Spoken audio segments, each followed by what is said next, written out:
Hello friends, welcome back to my channel Vandana's boutique. तो friends, आज मैं 4 टक्स विथ बेल्ट ब्लाउज की cutting आप लोगों के साथ शेयर करने वाली हूँ। राजस्थान से सुमन सुथार ने कमेंट किया हुआ है 4 टक्स विथ बेल्ट ब्लाउज की कटिंग बताएं। तो फ्रेंड्स, ये ब्लाउज मुझे कस्टमर को देना है, इसके लिए मैं इसकी वीडियो बना रही हूँ और ये 4 डाट में ही मुझे बनाना है। इसमें बेल्ट भी बनानी है, तो सोचा कि इसकी वीडियो आप लोगों के साथ शेयर करूँ। इस ब्लाउज का अपर चेस्ट का मेजरमेंट 36 इंच है और फुल बस्ट है 40.5। तो दोनों के बीच में 4.5 इंच का डिफरेंस है। जब अपर चेस्ट और फुल बस्ट के बीच में 3 इंच से ज़्यादा का डिफरेंस रहता है, तब अंडर आर्म के यहाँ पर कपड़ा इकट्ठा हो जाता है। कम से कम ½ इंच से 1 इंच का कपड़ा वहाँ पे लूज रहता है। अगर हम उसे फिटिंग करने की कोशिश करते हैं तो फुल ब्रेस्ट के यहाँ पे टाइट हो जाता है। अब हमारे अंडर आर्म के यहाँ पे भी कपड़ा लूज ना रहे और फुल ब्रेस्ट का मेजरमेंट भी टाइट ना हो, इसके लिए आपको सही तरीके से कटिंग करनी है। तो मैं आप लोगों को कटिंग बताऊंगी किस तरीके से आप लोगों को कटिंग करना है। तो फ्रेंड्स, आप लोगों के कुछ कमेंट्स आए हुए थे, मैंने कुछ कमेंट्स इसमें से सेलेक्ट करके रखे हैं। कटिंग के साथ साथ में मैं आप लोगों के क्वेश्चन के आंसर भी दूंगी और आप लोग उसकी कटिंग के साथ साथ में देख के समझेंगे तो वो और अच्छे से समझ में आएगा। अगर आप चाहते हैं आने वाली वीडियोज़ में भी मैं आप लोगों के क्वेश्चन कटिंग के साथ साथ में समझाऊं, तो आप कटिंग से रिलेटेड ज़्यादा से ज़्यादा क्वेश्चन कीजिए, जिससे कि मैं आने वाली वीडियोज़ में आप लोगों के कमेंट्स रख सकूं। अब हम आज की कटिंग शुरू करेंगे। अगर आज की वीडियो आप लोगों को पसंद आई तो प्लीज़ वीडियो को लाइक कीजिएगा, ज़्यादा से ज़्यादा लोगों को शेयर ज़रूर कर दीजिएगा, जिससे कि और भी लोगों की हेल्प हो सके। तो सबसे पहले हम ब्लाउज के बैक पार्ट की कटिंग करेंगे। मेजरमेंट मैंने साइड में दिया हुआ है, तो यहाँ पर आप देख सकते हैं। तो यहाँ पे मैंने अस्तर को फोल्ड करके अच्छे से आयरन कर लिया है। कटिंग से पहले आपको एक ही चीज़ का ध्यान रखना है कि आपको अस्तर और जो ब्लाउज का मेन फैब्रिक है, दोनों को अच्छे से प्रेस कर लेना है। तो नीचे की साइड में मैं ½ इंच का मार्जिन छोड़ दूँगी, एक लाइन ड्रॉ कर लूँगी। अब हमें ब्लाउज की लेंथ के लिए मार्क करना है। 14.5 मुझे ब्लाउज की लेंथ रखनी है, उसमें हम 1 इंच ऐड करेंगे। 15.5 में मार्किंग करेंगे और यहाँ पे भी हम सेम मार्किंग करेंगे। दोनों पॉइंट को मिलाते हुए एक लाइन ड्रॉ करेंगे। अब हम फुल शोल्डर के लिए मार्क करेंगे। तो पहले अभी हम फुल शोल्डर लगाएंगे, नेक डीप के बाद हम शोल्डर में से माइनस करेंगे। 14.5 का शोल्डर है, उसका हाफ करके 7.25 इंच यानी कि 7.25 इंच में मार्क करेंगे। तो पहले हम नेक डीप लगाएंगे, उसके बाद हम शोल्डर में से माइनस करेंगे। तो यहाँ पर मुझे कस्टमर ने बताया है उन्हें जो बैक की पट्टी रेडी रखनी है वो 5.25 इंच की रेडी रखनी है। तो कमर की साइड का ½ इंच का मार्जिन और ऊपर की साइड में हम पाइपिंग अटैच करने वाले हैं, तो ऊपर का भी हम मार्जिन ऐड करके 6.25 इंच में यहाँ पे मार्क करेंगे। अब हमें नेक डीप चेक करना है। तो यहाँ पर 9.25 इंच में मार्किंग है, ½ इंच हमारा शोल्डर का मार्जिन होगा, तो 8.75 इंच का नेक डीप है। इस लाइन को हम स्ट्रेट कर देंगे। अब नीचे की साइड से हम नेक का विड्थ लगाएंगे। 3.5 इंच में मैं यहाँ पे मार्क करूँगी। अब ऊपर की साइड में हमें मिनिमम, जैसे हम 8 इंच नेक डीप रख रहे हैं या 8.5 रख रहे हैं या 9 इंच रख रहे हैं, तो इसमें हम मिनिमम ऊपर 2.5 इंच का नेक का विड्थ रख सकते हैं। तो यहाँ पर मैं 2.5 इंच में मार्किंग करूँगी। तो पहले हम शोल्डर को माइनस कर लेते हैं, उसके बाद हम शोल्डर पट्टी के लिए मार्क करेंगे। तो यहाँ पर 1.25 इंच यानी कि 1.25 इंच में माइनस कर रही हूँ। जिस तरीके से हमारा नेक का डीप है 8.75 इंच, बहुत ज़्यादा डीप नहीं है, इसके लिए हम 1.25 इंच ही शोल्डर में से माइनस करेंगे। अगर हम फुल शोल्डर में से माइनस करेंगे तो 14.5 का हमारा फुल शोल्डर है, उसमें से हमें 2.5 इंच माइनस करना है। यहाँ पर हमने हाफ ऑफ शोल्डर में से 1.25 इंच माइनस किया। माइनस किया हुआ शोल्डर बच गया 6 इंच। नीचे भी हमें यहाँ पे 6 इंच में मार्क करना है। दोनों पॉइंट को मिलाते हुए एक लाइन ड्रॉ करेंगे, ये हमारी आर्मोल वाली लाइन है। अब हमें शोल्डर डाउन करना है। तो ये डीप नेक है, तो यहाँ पर मैं डीप नेक के हिसाब से 0.25 इंच शोल्डर डाउन करूँगी। तो यहाँ पर आर्मोल से रिलेटेड 2 क्वेश्चन आए हुए हैं, तो मैं पहला क्वेश्चन पढ़ रही हूँ। आर्मोल के लिए कौन सा चेस्ट यूज करेंगे, अपर या मेन चेस्ट? जिनका क्वेश्चन है मैंने साइड में स्क्रीनशॉट लगाया हुआ है। इसका आंसर है मेन चेस्ट। अब मेन चेस्ट कई लोग नहीं समझेंगे। मेन चेस्ट को बस्ट साइज बोला जाता है, कई लोग फुल बस्ट भी बोलते हैं, तो इसमें किसी को कंफ्यूज नहीं होना है। जो हमारी फुल बस्ट साइज रहती है, साइज के हिसाब से ही हमारे ब्लाउजेज बनते हैं। 32, 34, 36 वो होता है फुल बस्ट का साइज। तो मैं फुल बस्ट साइज को ही 6 से डिवाइड करती हूँ और उसमें हमें आर्मोल के साइज के हिसाब से प्लस और माइनस करना पड़ता है। कई बार हमें प्लस करना पड़ता है, कई बार हमें माइनस करना पड़ता है। प्लस हम कहाँ पर करते हैं? जब फुल बस्ट का साइज़ कम रहता है और हम उसे 6 से डिवाइड करते हैं और उस टाइम पे हमारा आर्मोल का मेजरमेंट अगर ज़्यादा आएगा, आर्मोल की जो गोलाई रहती है वो ज़्यादा आएगी, तो उस टाइम पे हमें प्लस करना पड़ता है। और कई बार आर्मोल का मेजरमेंट कम रहता है और बस्ट साइज ज़्यादा रहता है, तो हम उसे 6 से डिवाइड करते हैं, तो उसके बाद मेजरमेंट ज़्यादा आता है, तो उस टाइम पे हमें माइनस करना पड़ता है।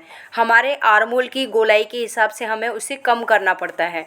तो इसलिए हमें कई बार ½ इंच या 1 इंच प्लस भी करना पड़ता है, कई बार हमें ½ इंच या 1 इंच या पौना इंच माइनस भी करना पड़ता है।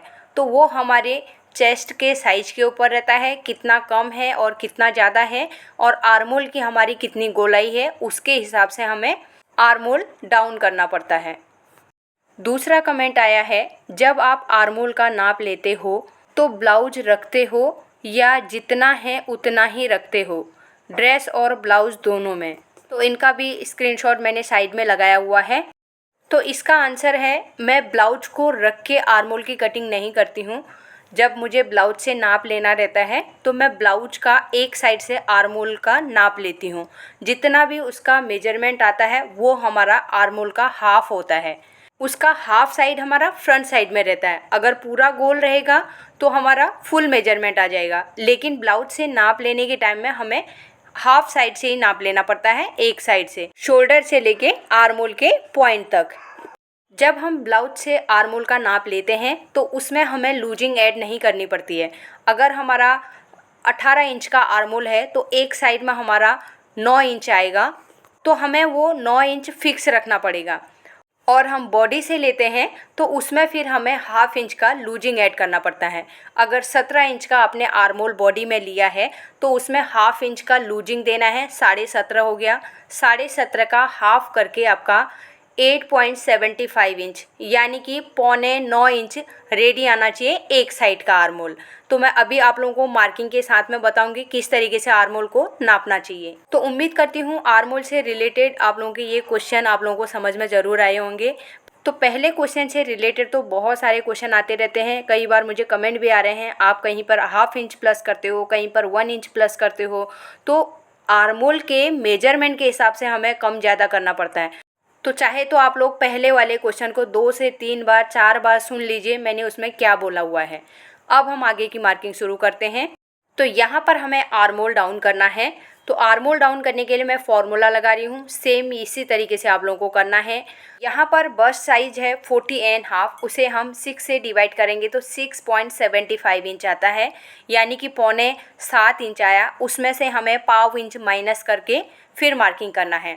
तो 6.75 में से ½ इंच माइनस करेंगे तो 6.5 इंच में मैंने यहाँ पे आर्मोल डाउन किया है। अब यहाँ पर मैंने माइनस क्यों किया? 17 इंच का आर्मोल है और जिस हिसाब से बस्ट साइज ज़्यादा है उसके हिसाब से आर्मोल कम है। कई लोगों का 40 साइज में भी 18 इंच का आर्मोल आता है और कई लोगों का 41 साइज में भी 17 इंच का आर्मोल आता है। अगर हमारा बस्ट साइज ज़्यादा रहेगा और आर्मोल कम रहेगा तो किस हिसाब से हम डाउन करेंगे? कई बार आइडिया से हम 6 इंच में 5.5 इंच में आर्मोल डाउन तो कर देते हैं, लेकिन हर बार ऐसे नहीं कर सकते हैं। अगर एक मेजरमेंट से हम एक ही जन का कटिंग कर रहे हैं तो तब कुछ प्रॉब्लम नहीं है, हम उसे याद रख सकते हैं। लेकिन अगर हमारे पास अलग अलग टाइप के कस्टमर आ रहे हैं और उनके हिसाब से हमें कटिंग करना है तो हमें एक आइडिया से या तुक्के से नहीं लगा कि हमें मार्किंग करनी है। हम फॉर्मूले के हिसाब से करेंगे तो ब्लाउज का आर्मोल छोटा बड़ा बिल्कुल भी नहीं होगा। तो एक बार मैं फिर से आपको बताती हूँ मैंने आर्मोल कितने में डाउन किया। Chest divide by 6 minus 0.25 inch, तो 6.5 इंच में हमारी यहाँ पे मार्किंग हो गई। अब हमें करना है अपर चेस्ट के लिए मार्किंग। तो यहाँ पर हमें नेक डीप भी देखना ज़रूरी है। अपर चेस्ट की हम जब मार्किंग करते हैं, बैक पार्ट की कटिंग करते हैं, ज़्यादा डीप है या कम डीप है, इस चीज़ को देखते हुए हम अपर चेस्ट की मार्किंग करते हैं। तो यहाँ पर 9 इंच के आसपास हमारा नेक डीप है, यानी कि 8.75 इंच हमारा नेक डीप है। तो उसके हिसाब से मैं यहाँ पे क्या करूँगी, केवल चेस्ट डिवाइड बाय 4 में ही मार्किंग करूँगी। तो अपर चेस्ट का मेजरमेंट है हमारा 36 इंच। ये मैंने बॉडी के मेजरमेंट से कटिंग करी हूँ और इसे हम 4 से डिवाइड करेंगे तो 9 इंच आता है। तो यहाँ पर मैंने 9 इंच में मार्क कर लिया है। अगर हमारा नेक डीप 10 इंच से ऊपर जाता है तो हम वहाँ पर फिर माइनस भी करते हैं, chest divide by 4 minus half inch करते हैं। तो यहाँ पर हमारा जितना नेक डीप है उसके हिसाब से हमें माइनस करने की ज़रूरत नहीं है और इसमें प्लस भी करने की ज़रूरत नहीं है। नीचे की साइड में मैंने नेक का विड्थ लगा दिया 3.25 इंच और इस तरीके से नेक वाले पॉइंट से हम मिला देंगे और यहाँ पे मैं राउंड शेप बनाऊंगी। सिंपल राउंड नेक बनाना है तो इसके लिए मैंने यहाँ पे राउंड शेप लगा लिया है। नीचे की साइड में मैंने यहाँ पे 3.25 इंच का विड्थ रखा है। अगर आप 3.5 इंच का विड्थ रखना चाहते हैं, ब्रॉड नेक बनाना चाहते हैं तो थोड़ा सा ब्रॉड भी कर सकते हैं। यहाँ पर कस्टमर को ज़्यादा ब्रॉड नेक नहीं चाहिए था, इसके लिए मैंने ज़्यादा ब्रॉड नहीं किया है। अब मैं फ्रेंच कर्व लूँगी, फ्रेंच कर्व से आर्म होल का शेप लगाऊंगी। तो इस तरीके से हम चेस्ट वाले पॉइंट में मिला देंगे। बाहर की साइड में हम मार्जिन भी ले लेंगे। तो 1.5 इंच का मैं यहाँ पे मार्जिन ले रही हूँ। तो आप अपने हिसाब से अगर ज़्यादा चाहिए तो थोड़ा बढ़ा भी सकते हैं, अगर कम रखना है तो थोड़ा कम भी कर सकते हैं। अब हम आर्म होल को चेक करेंगे। तो शोल्डर वाली साइड से हमें हाफ इंच का मार्जिन छोड़ते हुए आर्म होल के पॉइंट में आना है। तो यहाँ पे 8.5 इंच रेडी है। तो यहाँ पे मेरा परफेक्ट रेडी आ गया है। 17 इंच का मैंने ब्लाउज से आर्म होल का मेजरमेंट लिया था, तो ये परफेक्ट है। बॉडी का मेजरमेंट इनका 16.5 था, हाफ इंच का लूजिंग हुआ तो 17 इंच हो गया। तो आप भी इसी तरीके से बॉडी का भी लेके रखिए और ब्लाउज का भी लीजिए, तो आपको डिफरेंस दोनों में पता चलेगा आप बॉडी में कैसे ले रहे हैं और रेडी ब्लाउज का आर्म होल कितना आ रहा है। अब हमें कमर के लिए मार्किंग करना है। तो कमर का मेजरमेंट है 34 इंच, इसका हम 1/4 करेंगे, 8.5 इंच हुआ। 1 इंच हमें कमर की डाट के लिए लेना है और 1.5 इंच का मार्जिन लेना है। अब हम चेस्ट वाले पॉइंट को नीचे वेस्ट वाले पॉइंट से मिला देंगे और बाहर की साइड में 1.5 इंच का मार्जिन ले लेंगे। बैक डाट के लिए मार्किंग करेंगे। तो जितना हमारा कमर का मेजरमेंट आ रहा है, जो हमारा डाट के साथ में, उसका हमें हाफ़ करना है और साइड से हम हाफ इंच में मार्किंग करेंगे। डाट की लेंथ लगाएंगे। यहाँ पे मैं 5 इंच की ले रही हूँ क्योंकि नेक डीप बहुत ज़्यादा नहीं है और 4.5 भी हम लेंथ ले सकते हैं। तो यहाँ पे 5 इंच का लेंथ मैंने ले लिया है। साइड में हमने जो हाफ इंच में मार्क किया है उसे सेंटर वाले से इस तरीके से मिला देना है। अब हमें कमर वाली साइड में जाना है। यहाँ पर हाफ इंच ऊपर की साइड मार्क करेंगे और जो सेंटर वाली लाइन है इस तरीके से हम क्रॉस कर देंगे। जब हम ये डाट लगाएंगे, डाट लगने के बाद ये हमारा नीचे की साइड में स्ट्रेट हो जाएगा। तो कमर की साइड में हम ऊपर की साइड माइनस करते हैं तो इससे हमारे ब्लाउज की फिटिंग अच्छे से बैठती है। जैसे ही हमारे शोल्डर बाहर की साइड फैलते हैं वैसे ही ब्लाउज नीचे की साइड में जाता है तो वो बराबर तरीके से बैठ जाएगा। तो यहाँ पर मैं एक क्वेश्चन और ले लेती हूँ। मैं वीडियो को थोड़ा सा स्लो कर रही हूँ। क्वेश्चन है, ब्लाउज में बैक हुक रखना है तो भी सेम तरीके से कटिंग कर सकते हैं क्या? बैक साइड में हमें हुक रखना है तो हमें कटिंग में कोई भी चीज़ चेंज नहीं करनी पड़ती है। केवल बैक साइड में हमें सेंटर में हुक का मार्जिन ऐड करना है। तो फोल्डिंग वाली साइड में जहाँ पर हमारा नेक का डीप आता है वहाँ पर आपको हुक का मार्जिन ऐड करना है। कटिंग में आपको दोनों साइड में कुछ भी चेंज नहीं करना है। अगर आप फ्रंट में पैक रखेंगे, बैक में हुक रख रहे हैं तो केवल बैक में मार्जिन रहेगा। अगर फ्रंट में भी आपको हुक रखना है तो फ्रंट में भी ऐड करना पड़ेगा। इस चीज़ का आपको ध्यान देना है। कई लोग एक ही साइड ओपन रखते हैं, या तो फ्रंट या तो बैक। कई लोग दोनों साइड में भी रखते हैं। अगर आपको फ्रंट और बैक दोनों साइड हुक लगाने हैं तो आपको दोनों साइड में हुक का मार्जिन रखना पड़ेगा। यहाँ पर हमारे बैक पार्ट की मार्किंग हो गई है। मैं इसकी कटिंग भी कर लेती हूँ। तो शोल्डर की साइड से आपने देखा ऊपर मैंने शोल्डर के यहाँ तक कट किया है और आर्म होल के पॉइंट में देखो 0.25 इंच मैंने नीचे मार्क नहीं किया था तो मैंने अभी मार्किंग कर ली है। इसी तरीके से आपको भी मार्किंग करके कटिंग करना है। नीचे की साइड में हमें 0.25 इंच नीचे हम करते हैं तो हमारे अंडर आर्म के यहाँ पे बहुत ज़्यादा कपड़ा इकट्ठा नहीं होता है, जिससे फिटिंग अच्छे से बैठती है। जो एक्स्ट्रा कपड़ा रहता है वो कटिंग करके बाहर निकल जाता है, तो हमारे हाथ के यहाँ पे भी बहुत ज़्यादा कपड़ा इकट्ठा नहीं होता है। नीचे की साइड से भी मैं मार्किंग के ऊपर ही कट करूँगी और जो हमने कमर में माइनस किया था उसी के हिसाब से ऊपर की साइड में कट करना है। अब यहाँ पर मैं एक बार ब्लाउज की लेंथ भी चेक करके दिखाती हूँ। शोल्डर की साइड से हमें 1/2 इंच का मार्जिन छोड़ना है, तो नीचे की साइड में देखिए 15 इंच आ रहा है, तो 14.5 का हमें ब्लाउज रेडी चाहिए। 1/2 इंच हमारा नीचे की साइड में कमर का मार्जिन है। एक क्वेश्चन और मैं यहाँ पे लेती हूँ, साइड में इसका भी स्क्रीनशॉट लगा रही हूँ। ब्लाउज की सिलाई सारी एकदम सही होती है, बट बाजू में बैक साइड में एक रिंकल आती है, उसका कोई निदान बताएं। तो इसका आंसर कैसे दूँ मुझे समझ नहीं आ रहा है, क्योंकि कई बार क्या होता है ना, जो रिंकल्स आते हैं वो देखने पड़ते हैं कहाँ पर रिंकल्स आ रहा है, आर्म होल के नीचे आ रहा है कि बैक साइड में ऊपर आ रहा है, सेंटर में आ रहा है। रिंकल आने के बहुत सारे कारण रहते हैं। अगर हम शोल्डर ज़्यादा ले लेते हैं तो भी वहाँ पर रिंकल आते हैं, कम लेते हैं तो भी खिंचाव के कारण वहाँ पे रिंकल बनते हैं। और कई बार हम आर्म होल कम डाउन करते हैं तो वहाँ पर भी हमारे रिंकल बनते हैं। अब यहाँ पर बिना देखे मैं अभी बता नहीं सकती हूँ किस तरीके से आपका रिंकल्स आ रहा है।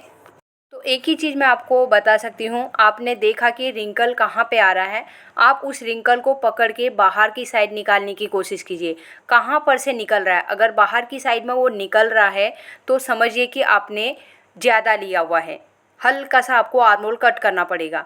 अगर आपको आर्म होल के नीचे, समझो हम हाथ को नीचे करते हैं, ऊपर नीचे करके देखते हैं, अगर वहाँ पे आ रहा है तो समझिए कि आपका आर्म होल कम कटिंग हुआ है, इसके लिए आपका रिंकल्स आ रहा होगा। तो ये चीज़ें आपको देख के ही सही करनी पड़ेंगी। अब ये सब चीज़ें मैंने देखी नहीं है, मैं बिना देखे आपको एक आइडिया दे रही हूँ। बस आपको ही रिंकल्स को देखना है और उसे सही करने की कोशिश करनी है। तो यहाँ पर हमारे ब्लाउज के बैक पार्ट की कटिंग हो गई है।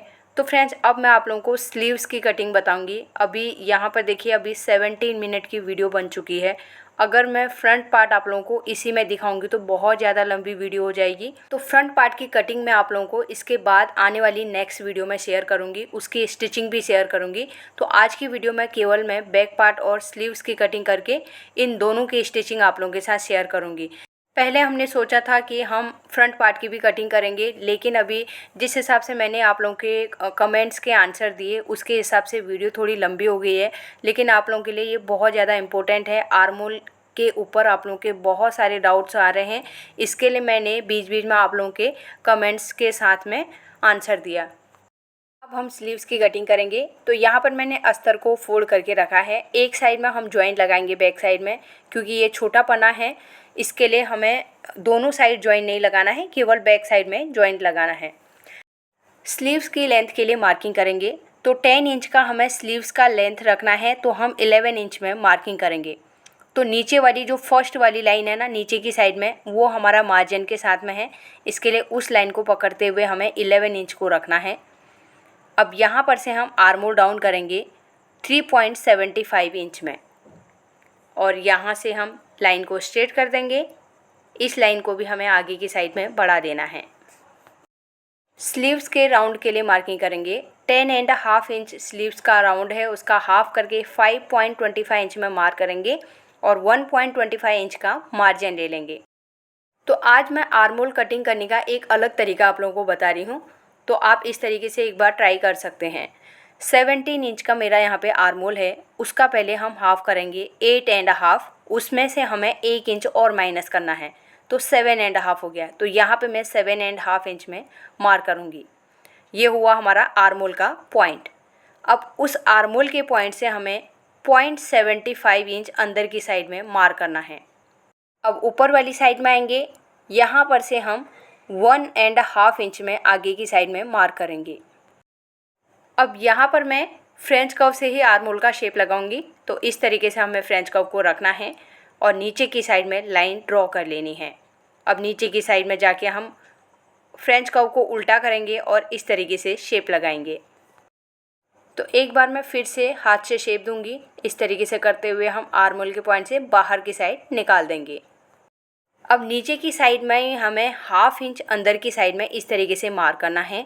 और ऊपर वाले शेप में हम इस तरीके से मिला देंगे। जहाँ पे हमने 1.5 इंच मार्क किया था ना, वहाँ से हमें ले जाते हुए ऐसे मिला देना है। ये हमारा अंदर वाला फ्रंट हो गया और बाहर वाला बैक आर्म होल। अब हमें नीचे की साइड में स्लीव्स को शेप लगाना है, तो मैं यहाँ पे शेप स्केल का यूज करती हूँ। आप पेंट वाले स्केल का भी यूज कर सकते हैं। आर्म होल वाले पॉइंट से हम नीचे जो स्लीव्स का बॉटम है उसे इस तरीके से मिलाएंगे और बाहर की साइड में भी हमें 1.25 इंच का मार्जिन ले लेना है। तो यहाँ पर आपने देखा हमने कितने सिंपल तरीके से स्लीव्स की मार्किंग करी है। नीचे की साइड में जो एक्स्ट्रा फैब्रिक है उसकी हम कटिंग कर लेंगे। ऊपर से हमें पहले बैक वाला आर्म होल कट करना है। जो बाहर की साइड में है वो हमारा बैक है, उसी के हिसाब से हम पहले कट करेंगे। आर्म होल के पॉइंट में आएंगे, यहाँ पे एक नॉच लगा लेंगे।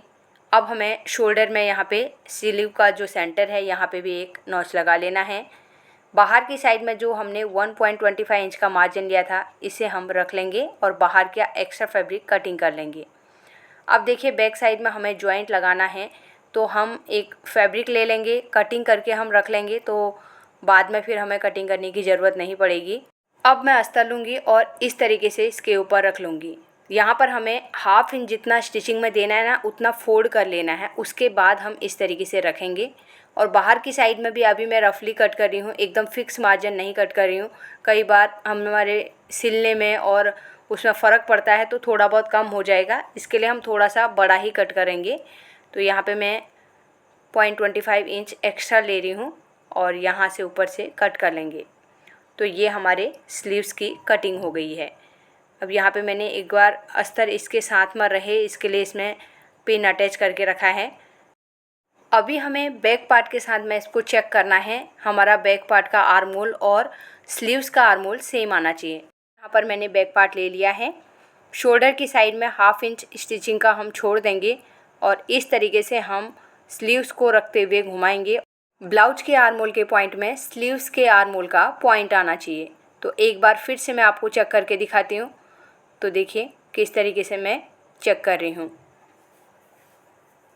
तो देखिए दोनों बराबर आ रहा है। इसी तरीके से आपका आना चाहिए, दोनों एक पॉइंट मिलने चाहिए, तभी हमारी सिलाई एक सीध में आएगी। तो यहाँ पर हमने स्लीव्स की भी कटिंग कर ली है। तो फ्रंट के आर्म होल की कटिंग करनी है। तो देखिए जैसे मैंने अंदर की साइड में मार्किंग करके रखा है उसी के ऊपर हमें कट करना है। तो ये हमारा फ्रंट आर्म होल भी कट हो गया है। मेन फैब्रिक के साथ में रख के मैंने दोनों पीसेज की कटिंग कर ली है। अब हम इसकी स्टिचिंग करेंगे। तो फ्रेंड्स यहाँ पर एक क्वेश्चन और है जिसका आंसर देना है। कौन से साइज़ में कितना अस्तर लेना है, हमें कितना लेना चाहिए, प्लीज़ अगले वीडियो में बताएं। यहाँ पर मैं आंसर दूँ तो साइज के हिसाब से अस्तर को नहीं लिया जाता है, हमें लंबाई के हिसाब से लिया जाता है। हमारे ब्लाउज की लंबाई कितनी रखने वाले हैं या स्लीव्स की लेंथ कितनी रखने वाले हैं, एल्बो लेंथ तक स्लीव ले रहे हैं या शॉर्ट स्लीव बना रहे हैं, उसके हिसाब से हमें अस्तर लेना पड़ता है। आज मैंने जो कटिंग करके रखी है इसके लिए मैंने 1 मीटर 30 सेंटीमीटर अस्तर लिया। इसमें हम नेक में भी कैनवास अटैच करने वाले हैं, उसके लिए भी कपड़ा है। बड़े साइज़ के ब्लाउज में 1 मीटर 30 सेंटीमीटर लग जाता है। कई बार 1.5 मीटर भी लेना पड़ता है। कई लोगों की स्लीव्स की लेंथ ज़्यादा रहती है तो उसके हिसाब से हमें थोड़ा बहुत कम ज़्यादा करना पड़ता है। मेरे पास मैंने यहाँ पे शॉप में अस्तर लिया हुआ है तो मैं कभी कभी डायरेक्ट भी कटिंग करती हूँ, इसके लिए मैं हर बार उसका मेजरमेंट करके बताना भूल जाती हूँ। तो आज इस कमेंट का आंसर देना था तो मैंने इसका मेजरमेंट भी करके रखा था। और ब्लाउज का जो मेरे पास अभी कपड़ा आया था ना उसे भी मैंने मेजर करके रखा है। 81 सेंटीमीटर था क्योंकि इसका पन्ना बड़ा था। मैंने देखा कि 44 या 45 इंच का पन्ना था और आराम से इसमें अच्छे से हो गया। अगर इसमें हमें डोरी वगैरह बनानी पड़ती तो फिर शायद थोड़ा जॉइंट लगाना पड़ता, थोड़ा कम पड़ जाता, लेकिन 81 सेंटीमीटर में नहीं हो पाता है। लेकिन पन्ना बड़ा रहता है, साड़ी का पन्ना रहता है तो बहुत बार 4 टक्स ब्लाउज आराम से बैठ जाता है। अब हम ब्लाउज की स्टिचिंग शुरू करेंगे। तो सबसे पहले मैं ब्लाउज के बैक में डार्ट लगा लूँगी। तो यहाँ पर मैं अस्तर का डार्ट अलग लगा रही हूँ, मेन फैब्रिक का डार्ट अलग से लगा रही हूँ क्योंकि मुझे कमर में पाइपिंग करनी है ना। तो मैं किस तरीके से पाइपिंग करने वाली हूँ अभी आप लोगों को दिखाऊंगी। तो एक साइड का डार्ट लग गया है, सेम तरीके से हम दूसरे साइड का डार्ट भी लगाएंगे। तो डार्ट के लिए हमने जितनी मार्किंग करके रखी है ना उतने में पूरी सिलाई कर देनी है।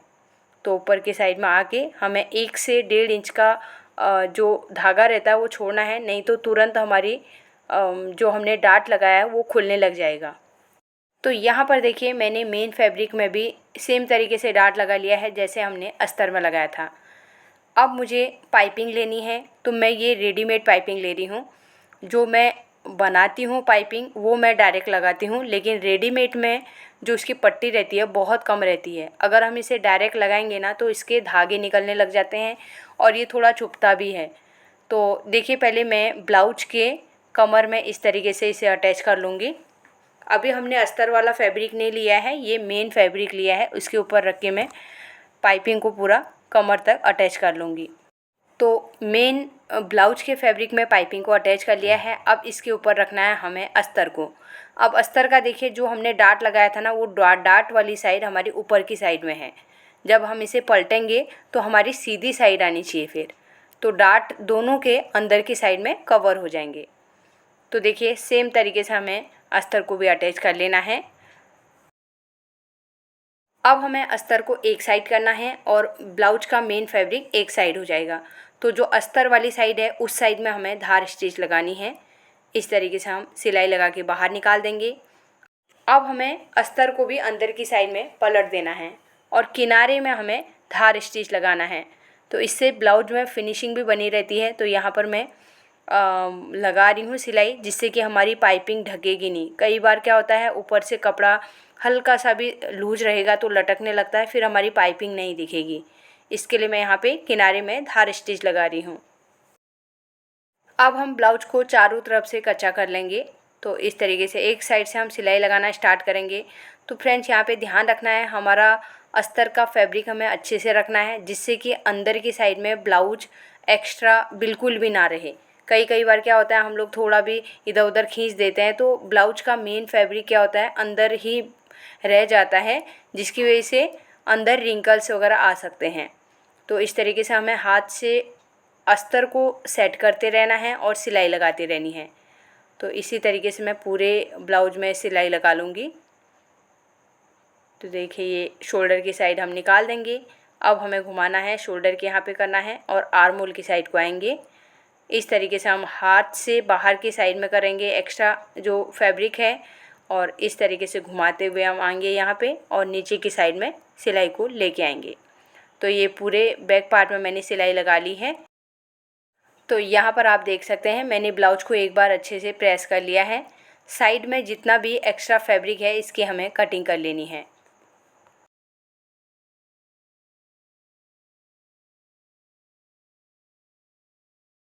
तो नेक में हम कवरिंग पाइपिंग करने वाले हैं, इसके लिए मैं डायरेक्ट नेक की कटिंग कर रही हूँ। अब देखिए यहाँ पर से एक साइड से हम पाइपिंग को लगाना स्टार्ट करेंगे। तो पहले मैं पाइपिंग को अटैच कर लूँगी, उसके बाद नेक कैनवास को अटैच करेंगे। तो इस तरीके से मैं एक साइड से पाइपिंग को लगाना स्टार्ट करूँगी।